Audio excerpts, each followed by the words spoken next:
पोवाड्यातल्या शौर्याची, आरतीतल्या टाळ्यांची, अभंगातल्या विठुनामाची भाषा माझी मराठी.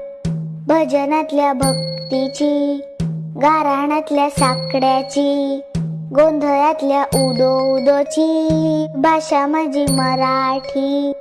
जात्यावरच्या ओवीची, कीर्तनातल्या कथेची, भारुडातल्या प्रबोधनाची भाषा माझी मराठी.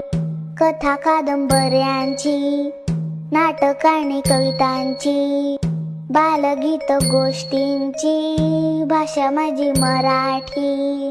देणगी ही शब्दांची, आठवण मातीची, अफाट या साहित्याची भाषा माझी मराठी. भाषा माझी मराठी हो, भाषा माझी मराठी. हत्तोबा आणि सूर्योबा ही चिवकाची 2 पुस्तकं नक्की वाचा.